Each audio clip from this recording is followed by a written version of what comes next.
Surabaya Mengaji. Yuk, dukung dakwah Surabaya Mengaji. Salurkan harta terbaik Anda untuk operasional dakwah.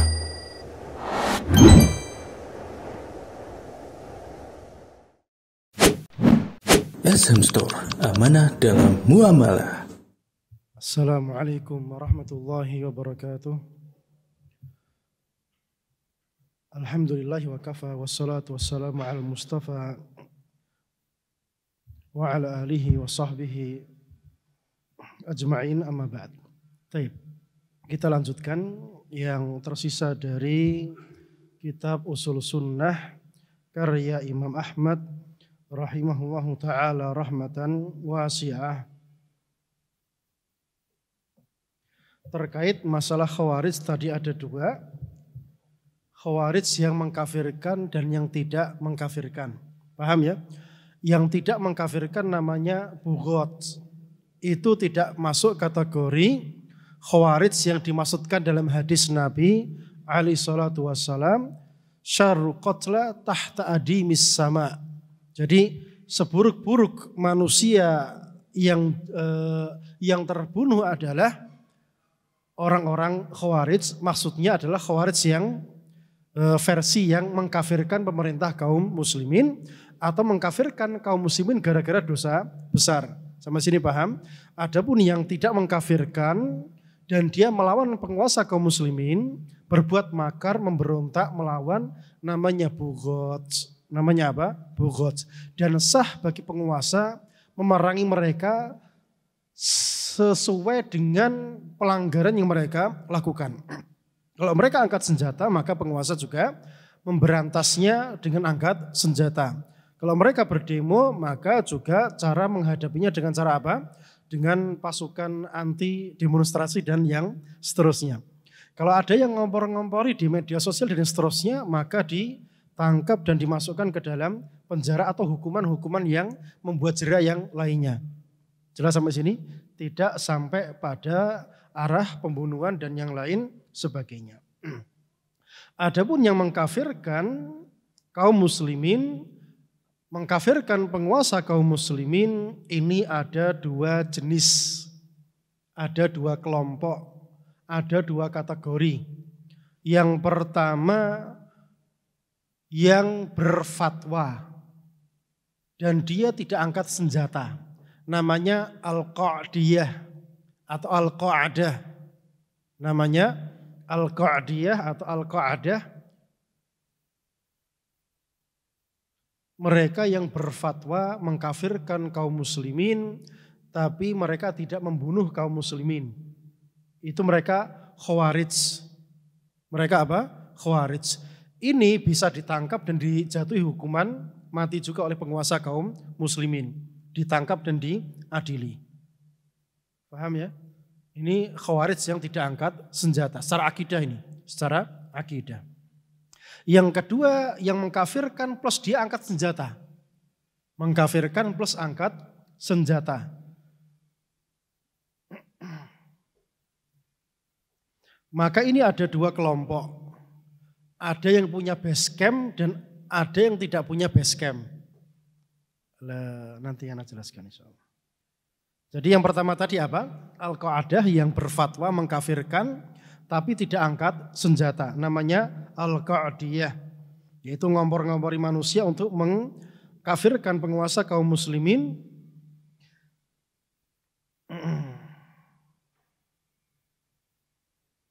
Maka ini mereka cara menghadapinya juga dengan ditangkap, dan negara kita juga sudah menerapkan yang ini. Ya, menerapkan prosedur yang ini. Ditangkap kemudian mereka dibawa ke penjara. Kemudian diberikan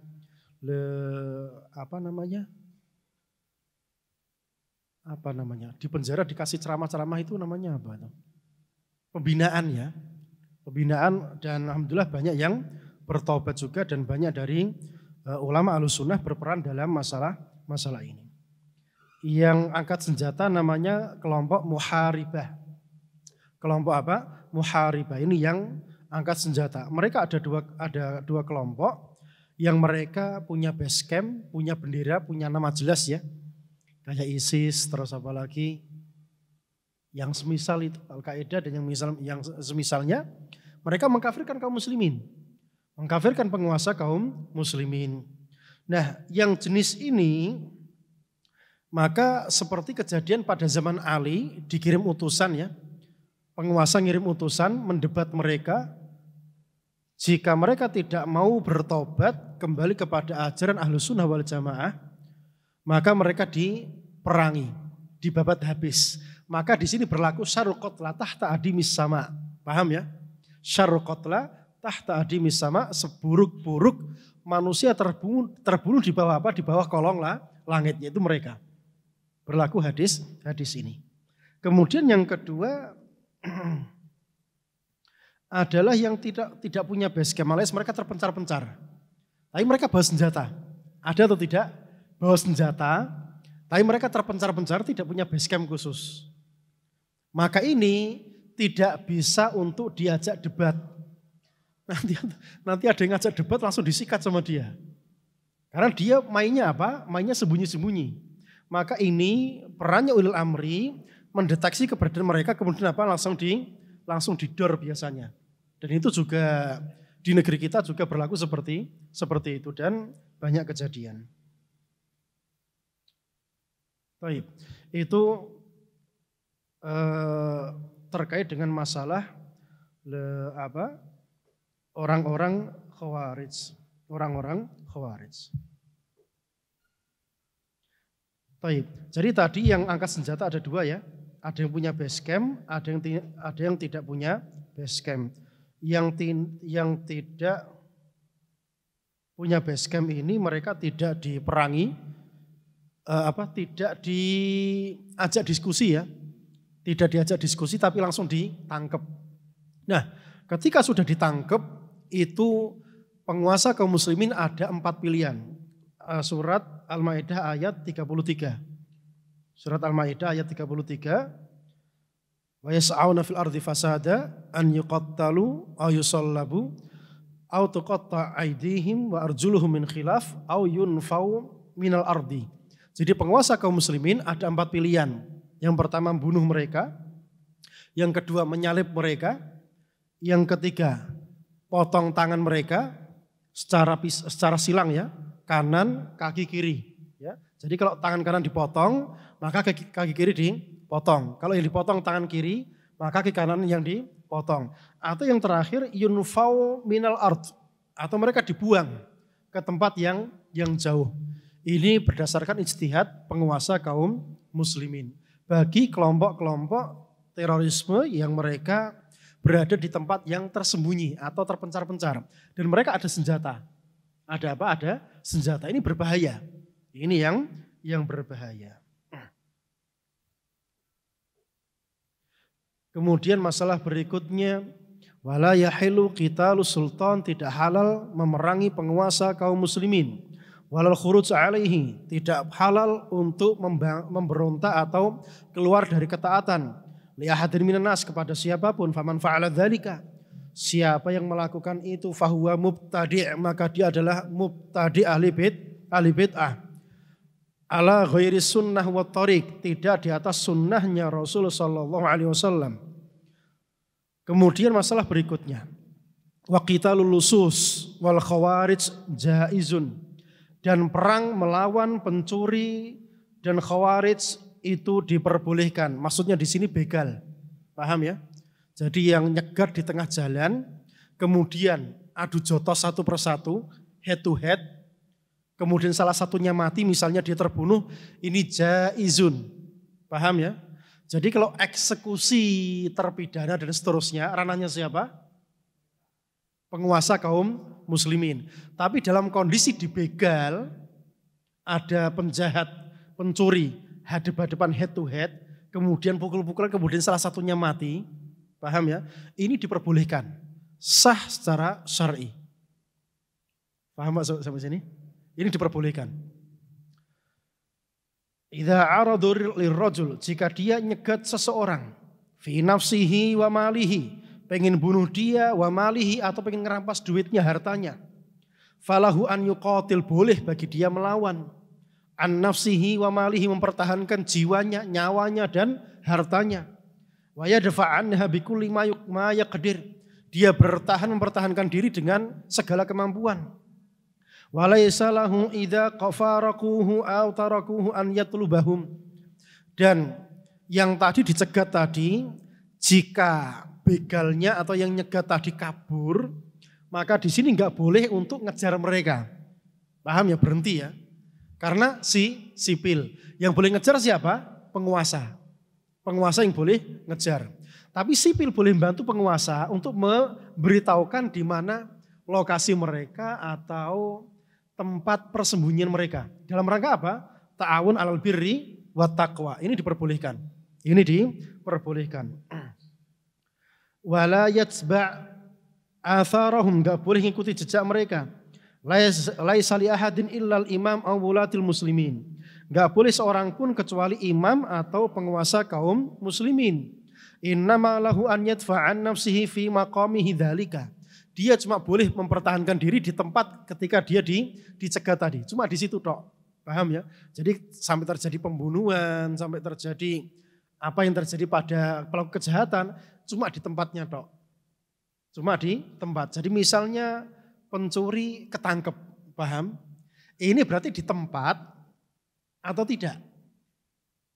Di tempat tapi rame-rame. Berarti boleh eksekusi? Enggak boleh. Jelas ya? Tapi kalau head to head, 1 lawan 1, sedang pukul-pukulan gitu, maka di sini boleh, diperbolehkan. Dan itu pun tidak boleh langsung nyawanya disikat ya. Jadi misalnya maju tak tembak, misal maju tak tembak, pura-pura punya bedil. Ternyata dia kabur, ini nggak boleh dikejar. Sudah nggak boleh dikejar. Jadi sama seperti prosedurnya polisi ya. Jadi tembak kakinya dulu, tembak ke atas dulu, kemudian kakinya dulu masih maju, baru apa? Tembak orangnya. Seperti itu tata caranya. Paham ya? Jadi nggak boleh langsung serta-merta langsung nyawanya disikat. Ini khusus untuk apa? Ketika terjadi duel head to head dengan pelaku kejahatan atau orang khawarij yang melakukan begal dan yang seterusnya. Wa yanwi bijuhdihi alla yaqtula ahadan. Dia berniat dengan juhudnya, perjuangannya dia, kemampuan dia, alla yaqtula ahadan. Dia enggak ada niatan bunuh. Berarti kalau ada begal langsung niatan mau dibunuh, boleh atau tidak? Tidak. Bolehnya kapan? Leg ya. Pukul-pukulan gitu. Kemudian terjadi kematian, maka itu diperbolehkan. Fa in mata ala yadayhi fi daf'ihi an nafsihi fil ma'rakati fa'abadallahu al-maqtul. Maka jika dia mati, si begalnya mati ya, ala yadayhi, di tangan yang dibegal tadi, fi daf'ihi, karena dia mempertahankan diri, an nafsihi, mempertahankan diri fil ma'rakah, dalam perang tadi, fa'abadallahu al-maqtul, maka Allah menakdirkan dia terbunuh. Wa in qutila hadza fi tilkal hal wa huwa yadfa'u an nafsihi wa malihi rajautu lahu syahadah. Kalau dia terbunuh, yang mempertahankan diri ya, dia terbunuh, dia mempertahankan dirinya, nyawanya dan hartanya, dalam kondisi itu rajautu lahu syahadah, aku berharap dia dapat syahid, mati syahid, karena dia jihad. Jadi jihad itu salah satunya apa? Daf'us sha'il, mempertahankan diri dari apa? Dari serangan, begal dan yang semisalnya. Itu juga jihad, Pak. Jadi jihad itu ada 4. Nyerang yang fardu ain ya, yang fardu ain, istinfar, panggilan penguasa kaum muslimin, kemudian difa, kemudian daf'us sha'il, serangan begal dan yang semisalnya. Atau yang keempat, sudah hadapan dengan musuh, ini nggak boleh kabur. Ini fardu ain yang untuk jihadnya, untuk jihad. Nah salah satunya daf'us sha'il, mempertahankan diri dari serangan orang yang melakukan kejahatan, ini juga masuk dalam kategori jihad. Sampai dia mati maka rajautu lahu syahadah, aku berharap dia dapat kematian yang syahid. Kama ja'a fil ahadits, bagaimana datang dalam hadis, wa jami'ul athar fi hadza innama umira biqitalihi. Semua athar, hadis yang terkait masalah ini, innama, isinya umira biqitalihi, diperintahkan untuk merangi dia. Walam yu'mar biqatlihi walattiba'ihi. Enggak ada perintah untuk membunuh dia atau nanti ngejar dia. Jadi kalau hadapan sama pelaku kejahatan, niatannya apa? Pengen bunuh dia? Tidak, tapi niatannya apa? Mempertahankan diri. Melawan dia sebisa mungkin. Kalau la qaddarallah dia mati, maka itu sah dan itu bukan perbuatan kejahatan. Bukan perbuatan kejahatan. Wala yujizu alaihi in suri'a au kana jarihan wa in akhadahu asiran falaisa lahu an yaqtulahu. Enggak boleh seandainya dia sudah terkapar atau dia terluka. Ya, jadi begalnya tadi terkapar, suri'a kalah, terkapar, kana jarihan atau dia terluka, wa in akhadahu asiran, seandainya dia tertangkap ya, jadi tawanan, falaisa lahu an yaqtulahu, maka enggak boleh bunuh dia. Enggak boleh apa? Bunuh si pelaku kejahatan. Wala yuqim alaihil had, enggak boleh menegakkan apa? Had, misalnya potong tangan atau salib atau diapakan misalnya, enggak boleh. Ini yang menegakkan siapa? Penguasa kaum muslimin. Walakin yarfa'u amrahu ila man wallahu Allah, akan tetapi dia mengangkat perkaranya kepada waliul amr fayahkum fihi, dia yang menetapkan vonisnya seperti apa. Wala nashhad ala ahadin min ahlil qiblati bi'amalin ya'maluhu bi jannatin wala nar. Kita berpindah sekarang. Tadi pembahasan masalah Khawarij. Sampai sini jelas Pak, masalah Khawarij, masalah jihad, masalah bunuh-bunuhan. Jelas ya? Faham? Jadi boleh enggak bunuh orang? Enggak boleh. Ngawur, itu enggak boleh. Bunuh orang kafir boleh? Hah? Enggak boleh. Yang diperintahkan apa? Perang, bukan bunuh. Nah, perang itu ada aturannya. Perang itu ada aturannya, enggak asal bunuh gitu enggak. Sembunyi-sembunyi kemudian bunuh, enggak seperti itu. Ustadz itu kan ada yang disuruh Nabi sembunyi-sembunyi kemudian bunuh siapa? Si dedengkotnya Yahudi. Yang nyuruh penguasa. Paham ya? Yang nyuruh penguasa yang sah, pimpinan negara nyuruh selinap masuk ke sana, serang mereka enggak ada masalah. Nah ini yang nyuruh siapa? Enggak jelas. Itu bukan jihad. Itu bukan jihad. Jadi tolong dipahami masalah yang sangat penting ini. Kemudian masalah berikutnya, wala nashhad ala ahadin min ahlil qiblah bi'amal ya'maluhu bi jannatin wala nar. Kita enggak boleh bersaksi ala ahadin kepada siapapun. Min ahlil qiblah, dari ahlu qiblah, bi'amal, dia punya amal soleh, ya'maluhu, dia kerjakan bi jannatin wala nar. Apakah dia masuk surga atau dia masuk neraka, kita enggak boleh bersaksi. Wah ini surga ini. Misalnya, wah ini bapaknya orang baik, surga ini. Atau misalnya satunya lagi, ini sukanya mendem neraka misalnya. Tidak boleh seperti itu. Tidak diperbolehkan kalau dia ahlu kiblat, paham ya, dia muslim, sholat, tidak berbuat kesyirikan, dia berbuat dosa atau punya amal soleh, kemudian dia mati, maka kita tidak bersaksi surga atau neraka. Tapi misal, orang kafir sampai mati dia menyatakan dia kafir. Di sini boleh atau tidak? Paham ya? Yang enggak boleh siapa? Ahlu kiblat. Yang enggak boleh siapa? Ahlu kiblat. Narjulis soleh wa nakhaf alaih. Jadi madhab kita terhadap orang-orang ahlu kiblat, narjulis soleh, kami berharap untuk orang soleh dapat kebaikan. Wa nakhaf alaihi, kita juga khawatir dia nanti ada sesuatu. Wa nakhaf alal musi al mudhnib, dan kita juga khawatir kepada pelaku dosa, pelaku keburukan, pelaku kejelekan. Wa narju lahu rahmatallah, kami berharap untuk dia supaya apa? Mudah-mudahan dapat rahmatnya Allah Ta'ala. Jadi dia suka minum, suka mendem dan seterusnya. Madhab kita apa? Kita takut dia nanti dapat apa-apa. Dan kita juga tetap berharap dia dapat rahmatnya Allah Subhanahu wa Ta'ala. Itu manhaj kita, itu akidah kita kepada siapapun yang meninggal.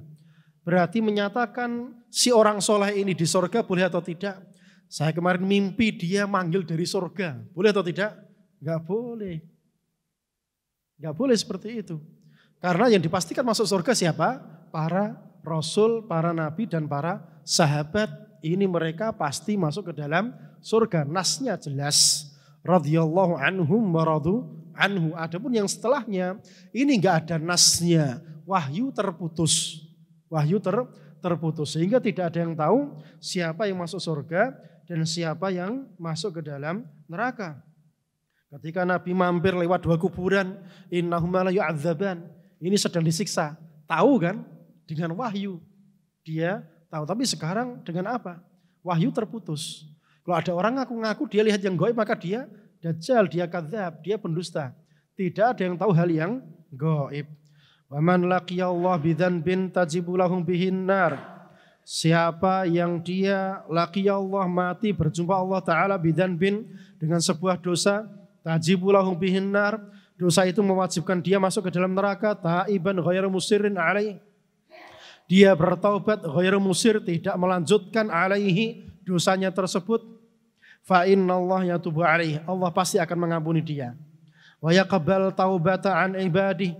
Akan menerima taubatnya dari para hambanya, wa ya'fu 'anis sayyi'at, dan mengampuni, maafkan keburukan-keburukan yang dilakukan oleh para hamba. Ini akidah kita. Jadi orang Islam berbuat dosa itu diampuni atau tidak? Dia tidak kokoh di atas dosanya. Alias kadang berdosa, kadang bertobat. Ini diampuni atau tidak oleh Allah Ta'ala? Diampuni oleh Allah Subhanahu wa Ta'ala. Kalau orang Khawarij maka dia mengatakan apa? Ini kafir. Kalau orang Murji'ah katanya apa? Oh enggak apa-apa. Berarti yang paling bagus madhabnya siapa? Ahlus sunnah wal jamaah. Ini manhaj yang pertengahan. Mengatakan ini dia kalau dia bertobat tidak melanjutkan dosanya, maka Allah akan mengampuni dosa-dosanya. Dia berdosa. Jadi tidak mengingkari dia berdosa. Tapi Allah akan mengampuni dosanya kalau dia bertobat kepada Allah Subhanahu wa Ta'ala. Kemudian masalah berikutnya, man laqiyallah, man laqiyahu, siapa yang berjumpa dengan Allah Ta'ala wa qad uqima alaihi haddun, dan ternyata dia sudah dihukum di dunia, mendapatkan had atau hudud dalam bahasa kita, entah dengan potong tangan, atau cambuk, atau rajam, atau kisos, atau yang semisal, had, hukuman di dunia. Dia sudah mendapatkannya. Dzalika dzambi fid dunya, atas dosa yang dilakukan di dunia, fahuwa kafaratuhu, maka had yang ditegakkan tadi sebagai kafarah bagi dia. Jadi pelaku pencurian, dia mencuri dipotong tangannya. Ini jadi kafarah dia. Orang minum khamr dia dicambuk, maka cambukannya jadi apa? Kafarah bagi dia. Kafarah bagi dia. Kama ja'al khabaru an Rasulillah sallallahu alaihi wasallam, sebagaimana datang kabarnya dari Rasulullah alaihi salatu wassalam. Wa man laqiyahu musirran, siapa yang berjumpa Allah Ta'ala musirran, dia lanjut berbuat dosa, ghairu taib, dia enggak bertobat, minadz dzunub, dari dosanya dia, allati staujaba bihal uqubah, yang mewajibkan dia dapat uqubah, hukuman. Fa amruhu ilallah, maka perkara dia ilallah, kembali kepada Allah Ta'ala. In sya'a adzabahu wa in sya'a ghafaralah. Kalau Allah berkehendak maka Allah akan mengazabnya, dan kalau Allah berkehendak maka Allah akan mengampuni dia. Ini madhab kita Ahlussunnah wal Jamaah. Jadi pelaku dosa, minum khamr, mencuri dan seterusnya, Allah jika berkehendak maka dia akan diampuni. Ini bagi yang tidak bertobat. Bagi yang tidak bertobat, mati dalam kondisi bermaksiat. Man laqiyahu kafiron, siapa yang mati berjumpa Allah dalam kondisi kafir, adzabah, pasti Allah akan mengazab dia, menyiksa dia, walam yakfirlah, Allah tidak akan mengampuni dia. Ini masalah dosa dan kekufuran. Berarti orang kafir tidak akan diampuni oleh Allah Subhanahu wa Ta'ala sebaik apapun orang kafir. Adapun orang muslim, seburuk apapun dia masih sholat, dia bertauhid, tidak berbuat kesyirikan, Seburuk apapun dia, maka dia jika masih dalam dosa tidak bertobat, maka perkaranya kembali siapa? Allah Subhanahu wa ta'ala. Kalau dia bertobat, maka pasti akan diampuni oleh siapa? Allah Subhanahu wa ta'ala. Sampai sini jelas? Manhaj kita, madhab kita? Ya, jelas. Warrajmu haqqun. Rajam itu hak, benar, ada dalam agama kita. Alaman zana wa qad uhsin. Atas orang yang berbuat zina dan dia telah menikah. Idza i'tarafa, dengan 2 syarat rajam ditegakkan. Pertama, idza i'tarafa, dia membuat pengakuan. Au qamat alaihi bayyinah, atau ada bukti yang nyata. Buktinya rajam itu apa? Kesaksian 4 orang yang adil. Kesaksian 4 orang yang adil. Dia menyaksikan, melihat ini masuk, benar-benar masuk ya. Kalau cuma buka baju tok, paham ya. Di dalam kamar buka baju, ini kesaksian atau bukan? Yang bersaksi yang dicambuk itu. Yang bersaksi apa? Yang dicambuk.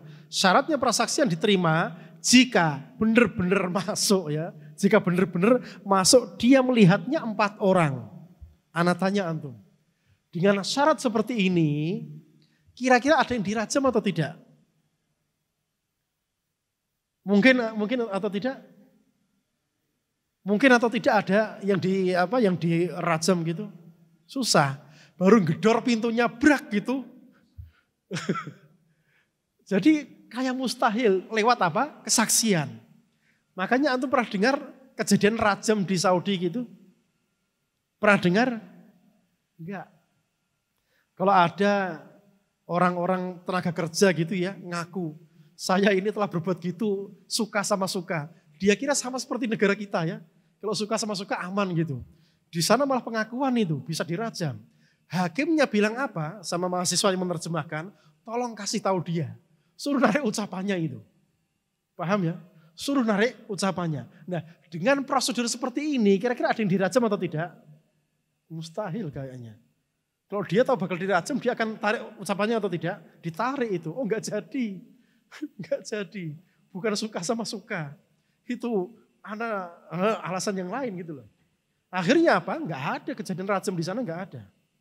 Karena mahasiswa yang menerjemahkan kasus-kasus seperti ini disuruh sama hakimnya, apa dalilnya? Ketika ada wanita Gomidiyah ngaku berzina, apa kata Rasul? Jangan-jangan kamu itu apa? Jangan-jangan ini, jangan-jangan itu, dicarikan udur gitu loh. Dicarikan udur. Jadi intinya kalau ada orang ngaku berzina, suruh apa? Narik ucapannya. Seperti itu madhabnya. Jadi rajam itu hak, tapi dia sangat-sangat langka. Tapi kalau kisos, ada atau tidak? Ya sangat banyak. Karena mujibnya, sebabnya itu sangat mungkin terjadi.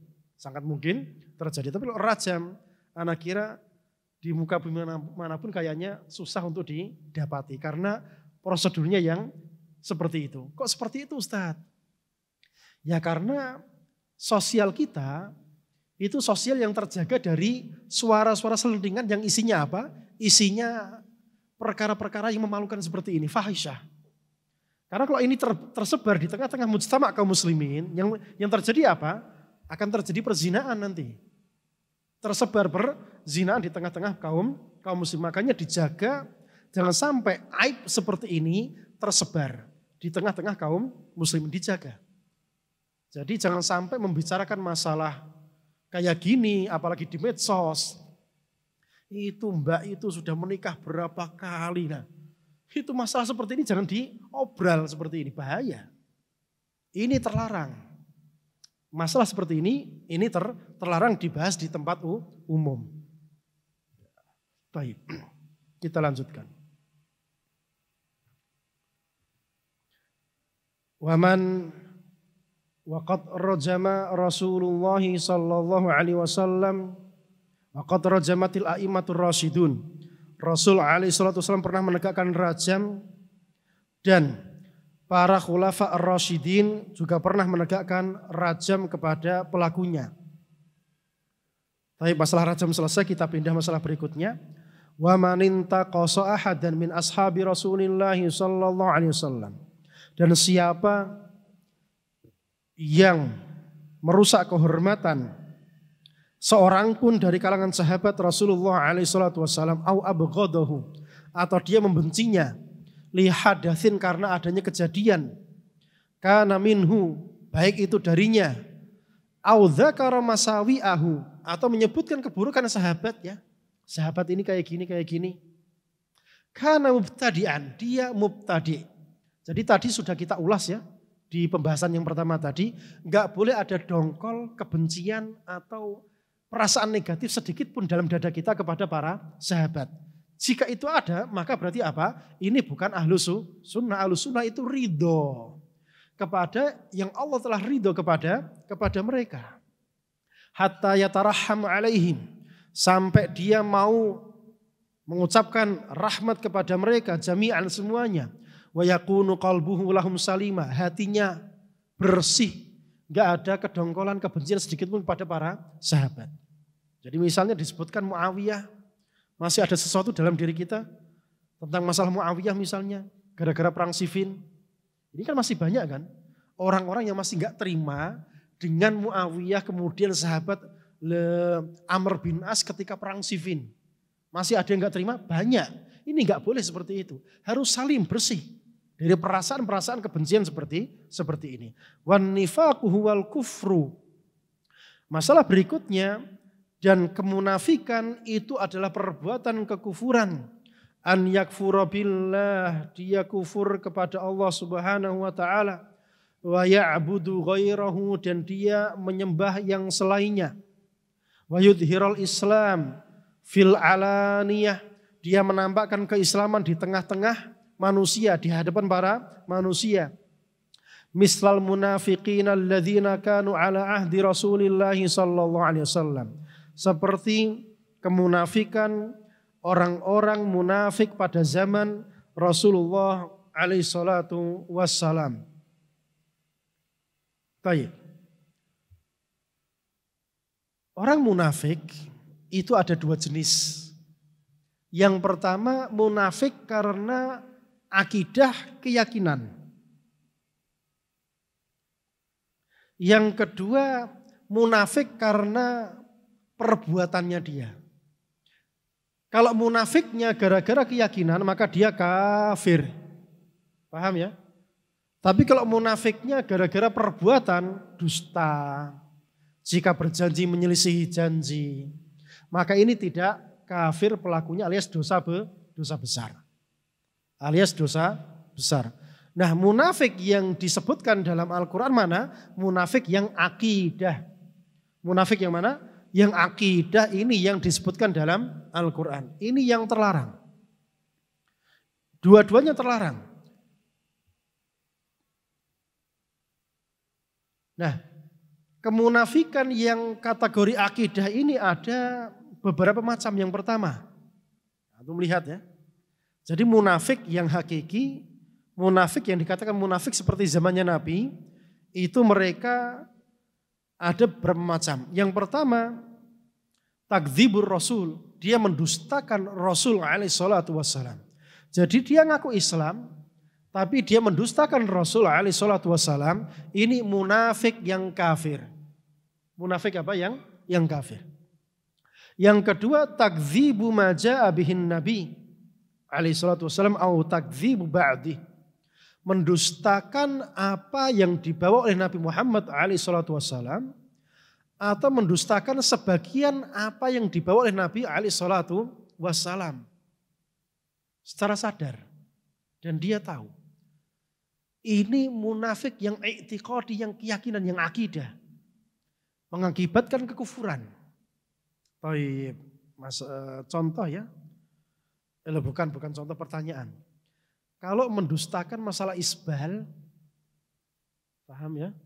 Mendustakan masalah isbal, mendustakan masalah hisab atau ru'yatul hilal misalnya, atau mendustakan masalah musik misalnya. Ini sampai pada derajat kufur atau tidak? Hah? Ru'yatul hilal itu ajaran Nabi atau bukan? Ajaran Nabi kan? Kemudian isbal ajaran Nabi atau bukan? Iya. musik haram ajaran Nabi atau bukan? Kemudian dia mendustakannya.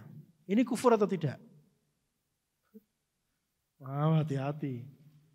Hati-hati. Jangan sampai salah. Ini munafik yang kita sebutkan, yang mendustakan memang dari hatinya dia mendustakan. Bukan yang jahil, paham ya? Ini yang masalah ru'yah ini, masalahnya dia jahil plus dia ini fanatik, paham ya? Fanatik buta, wes pokoknya nek gak hisap, wes gak mantep gitu loh. Soalnya dia yang paling akurat, jadi dia terkena takwil, terkena syubhat, paham ya? Beda dengan yang kita bahas, emang dia hatinya ini gak suka gitu loh. Jadi yang ini diterima, yang ini tidak ditolak. Kalau seperti itu maka masuk dalam kemunafikan yang apa? Yang sampai pada derajat kekufuran. Ngambil sebagian, meninggalkan sebagian yang lainnya. Jelas sampai sini?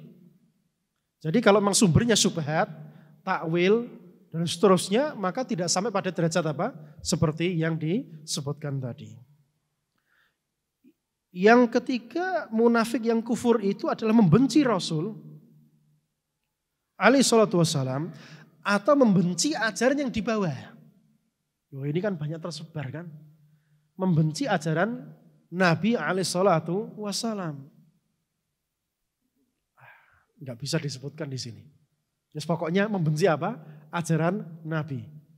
Yang berbau Islam, berbau Arab. Nah, disebut apa? Nah itu. Itu membenci apa? Membenci apa yang datang dari Rasul alaihissalam. Bahaya ini alaihissalatu wassalam. Yang kelima, karahiyatu intisari dinil Islam. Dia benci kalau Islam itu menang. Dia enggak suka kalau Islam itu menang. Dengar orang Islam menang, dadanya ini jengkel dongkol ya. Ini munafik ini. Munafik itu gimana ada orang Islam menang, yang kafir yang ente belain gitu misalnya. Enggak boleh. Yang keenam, dia gembira kalau umat Islam itu kalah. Walaupun itu misalnya sepak bola ya. Misal ya, sepak bola negara tetangga yang kafir main sama kita dan orang yang bukan negara kedua ini senang dengan kekalahan Indonesia karena statusnya negara Muslim terbesar di dunia ya. Ini termasuk walaupun masalah sepak bola ya. Karena itu menyangkut masalah agama juga. Wah ini merepresentasikan Islam, ini merepresentasikan apa? Negara kafir. Dia senang kafir yang menang. Ini gak boleh juga. Ini bisa munafik ini. Masya Allah. Walaupun masalah sepak bola ini hukumnya kita juga sudah tahu ya. Hukumnya apa? Hah? Yang sekarang lomba-lomba itu loh. Yang main ada klub, ada antar negara seperti itu. Hukumnya bagaimana? Enggak tahu juga. Ya? Enggak. Ya intinya khair. Baik. Kemudian masalah berikutnya, wahadihil ahadits allati ja'at, dan hadis-hadis ini yang telah datang di antaranya thalathun man kunna fihi fahuwa munafiq. 3 hal jika ada pada dirinya maka dia adalah munafik. Hadza ala taghlid. Ini dalam rangka apa? Menekan biar dia tidak berbuat seperti itu. Wa narwiha kama ja'at. Dan kita meriwayatkannya sebagaimana dia datang, wala nufassiruha, kita tidak menyimpulkannya sendiri. Tidak menafsirkannya sendiri. Tidak main tafsir sendiri. Alias mereka yang munafik yang 3 tadi disebutkan, itu nifak yang apa? Nifak yang amali, bukan nifak yang akidah atau kepercayaan. Karena yang kufur itu yang kepercayaan. Wa qauluhu, dan sabda Nabi alaihi salatu wassalam, la tarji'u ba'di kuffara. Jangan kembali setelahku kafir kembali. Dullalan, sesat, ya yadribu ba'dukum ba'da riqab ba'din. Di antara sesama kalian saling bunuh-bunuh. Ini kufur yang akbar atau yang kecil? Hah? Jangan kembali kafir lagi, saling bunuh di antara kalian. Ini yang kafir yang akbar atau yang kecil? Hah? Ini kufur yang sifatnya amali, yang sifatnya asghar. Bunuh saudara sama kaum muslimin, dosa besar atau tidak? Dan itu kufur, paham ya? Itu perbuatan kekufuran, tapi bukan kufur yang menyebabkan dia murtad. Paham? Karena yadribu ba'dukum ba'do, Rasul masih menyebutkan apa? Di antara sesama kalian. La tarji'u ba'di kufaro. Jangan kembali kufur. Jadi intinya yang kufur yang di mana? Yang di i'tiqadi, yang di keyakinan. Adapun yang diamali, maka dia sifatnya kufurnya kufur yang asghar. Kufurnya kufur yang asghar. Maka ini sifatnya sebagai ancaman. Jangan sampai jatuh pada kekufuran. Menakut-nakuti. Bukan maknanya kalau saling bunuh-bunuh berarti apa? Sudah jatuh pada kekufuran. Bukan seperti itu. Bukan seperti itu. Wa mislu, dan contohnya juga idal taqal muslimani bisayfihima fal qatil wal maktul finnar. Jika dua muslim berjumpa dengan dua pedangnya, fal qatil wal maktul, maka yang membunuh dan yang dibunuh kedua-duanya di neraka. Ini kufur yang asghar. Ini bukan dosa yang menyebabkan apa? Kekufuran sampai murtad dari agama Islam. Ini wa'id, ancaman. Ancaman jangan sampai jatuh pada perbuatan seperti ini. Mislu, contohnya juga sibabul muslim fusuk, mencaci, mencela seorang muslim kefasikan. Wa qitaluhu kufrun, memerangi mereka perbuatan kekufuran. Jadi kufur pun tidak semuanya dia akbar, ada yang asghar, ada yang akbar, ada yang besar, ada yang kecil. Aman qala li akhihi ya kafir. Siapa yang berkata kepada saudaranya wahai kafir, faqad ba'a biha ahaduhuma, maka nanti kata-kata kafir ini akan entah kepada dia atau balik kepada dirinya. Ini yang akbar atau yang asghar? Asghar. Wa mislu, dan contohnya lagi kufrun billahi tabarru'un min nasabin wa indaqqa. Termasuk kekufuran kepada Allah Ta'ala, dia berlepas diri dari nasab yang dia punya, enggak ngakui nasabnya. Ini dari Bani Fulan kan? Oh enggak. Ini kekufuran, tapi dia kufur yang asghar yang tidak menyebabkan murtad. Sekarang paham? Ada kufur yang akbar, ada kufur yang asghar. Ada nifak yang akbar, ada nifak yang asghar. Yang amali seperti ini rata-rata apa? Nifak yang asghar. Jelas? Yang i'tiqadi, yang keyakinan, itu yang sampai pada derajat apa? Kekufuran yang akbar. Baik, kita berpindah kepada masalah berikutnya. Wal jannatu wan naru makhluqatan. Dan surga dan neraka kedua-duanya adalah makhluqatan. Sudah tercipta, waqad khuliqata, dan sudah diciptakan hari ini. Kama ja'an Rasulullah sallallahu alaihi wasallam, sebagaimana datang dari Rasulullah sallallahu alaihi wasallam. Dakhaltul jannah, aku masuk ke surga. Fara'aitu fiha qasra, maka aku melihat di sana ada qasr, istana. Wa ra'aitul kautsar, aku melihat telaga kautsar. Wa tala'tu fil jannah fara'aitu li ahliha kadza. Aku masuk ke surga, melihat surga, ternyata penduduknya adalah ini dan itu. Wa tala'tu finnar, aku melihat neraka. Fara'aitu kadza wa ra'aitu kadza. Aku melihat seperti ini, aku melihat seperti ini. Berarti surga neraka sekarang sudah ada atau belum? Sudah. Ini dalam rangka membantah siapa? Orang-orang Mu'tazilah. Mereka mengatakan surga neraka sekarang kalau itu sudah ada, kanggone opo? Buat apa? Surga itu kan buat kenikmatan kan. Nah sekarang yang dapat nikmat terus siapa kalau dia sudah ada sekarang? Kan ada keyakinan seperti itu. Nah, keyakinan kita Ahlus Sunnah wal Jamaah sekarang sudah ada. Surga, neraka sekarang sudah ada.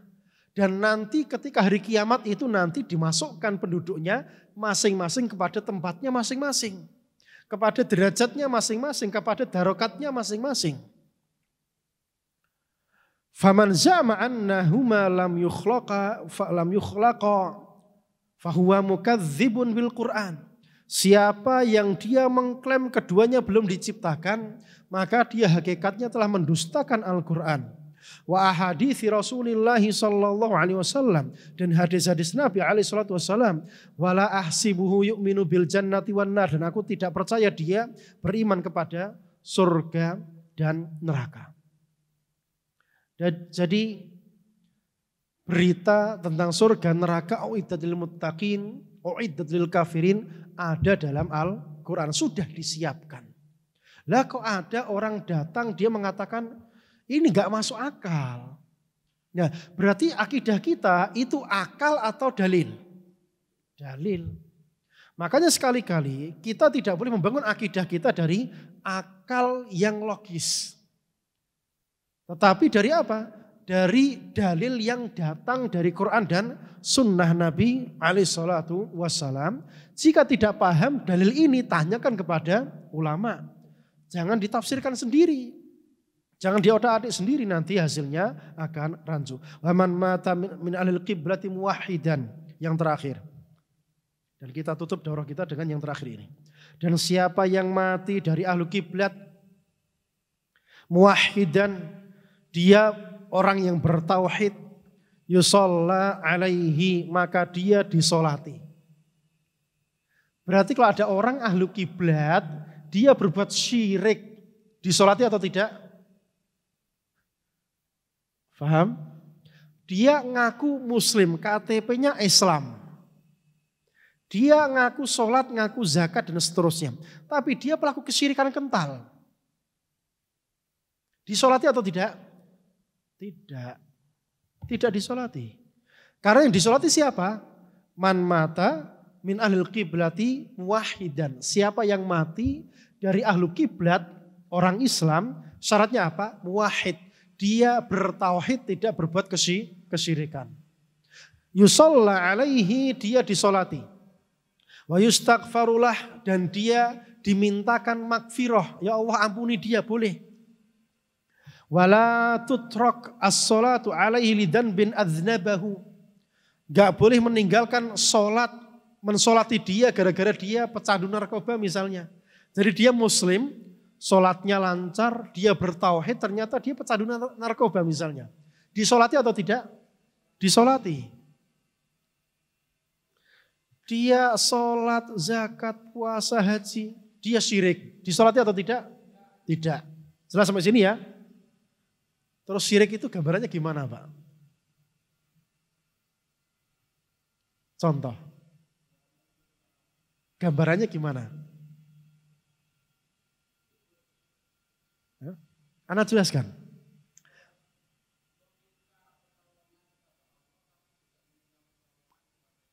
Ahsan. Menduakan Allah Ta'ala, menyembah Allah Ta'ala, minta sama Allah Ta'ala, berdoa minta sama Allah Ta'ala, tapi juga minta kepada selain Allah Subhanahu Wa Ta'ala. Ini hakikat kesyirikan. Kan banyak orang, dia ngerjakan sholat, dia ibadah, juga berbuat seperti itu. Orang-orang jahiliyah, mereka juga berdoa kepada Allah Ta'ala. Ya atau tidak? Ketika perang Badar kan juga berdoa seperti itu. Abu Jahal, Allahumma in kana Muhammad alal haq. Kalau Muhammad di atas hak, dia minta kepada siapa? Allah Ta'ala. Jadi orang musyrik itu juga minta sama Allah Ta'ala. Mereka juga haji. Haji atau tidak? Haji. Mereka tawaf di Ka'bah atau tidak? Tawaf, ibadah itu. Jadi lihat orang-orang jahiliyah, orang-orang musyrikin. Jangan dikira mereka tidak kenal Allah Ta'ala. Jangan dikira mereka tidak beribadah kepada Allah Ta'ala. Jangan dikira mereka tidak minta sama Allah Ta'ala. Minta sama Allah Ta'ala. Berarti kalau ada orang ngaku dia ahlu kiblat, dia ngerjakan ibadah kepada Allah Ta'ala, tapi dia juga minta sama yang selainnya, maka sama atau tidak dengan mereka yang awal? Sama. Tidak disolati, sebagaimana orang awal juga tidak disolati gara-gara perbuatan kesyirikan mereka. Tidak dimintakan ampun. Jadi Allah menegur nabinya. Maka nalin nabi ayyastaghfiru lil musyrikin. Gak boleh seorang nabi itu memintakan ampun kepada orang yang berbuat kesyirikan. Ini tolong dipahami masalah syirik ini. Nah akhirnya Nabi pun berhenti memintakan doa ampun kepada yang pelaku kesyirikan. Tidak dilanjutkan. Ini syaratnya mensolati ahlu kiblat. Dia bertauhid kepada Allah Subhanahu wa ta'ala. Saghiran kana au kabira. Baik itu anak kecil maupun orang dewasa, dia bertauhid tapi dia berbuat dosa, mau kecil mau besar. Wa amruhu ilallahi ta'ala, perkara dia nanti dikembalikan kepada siapa? Allah Subhanahu wa ta'ala, dan jelas dia akan diampuni dosanya. Cuma masalahnya masuk neraka atau tidak. Kalaupun masuk neraka, pasti akan dikeluarkan dari api neraka, masuk ke dalam surga. Yang jelas kalau dia bertauhid pasti akan apa? Akan masuk ke dalam surga. Entah langsung masuk ke surga ataukah mampir dulu ke neraka karena dia punya dosa yang Allah tidak mengampuninya, akhirnya apa? Diadili di neraka kemudian masuk ke dalam surga. Demikian kurang lebihnya, semoga bermanfaat. Ana kembalikan kepada pembawa acara. Barakallahu fikum wa sallallahu ala nabiyyina Muhammadin wa ala alihi wa sahbihi wa sallam.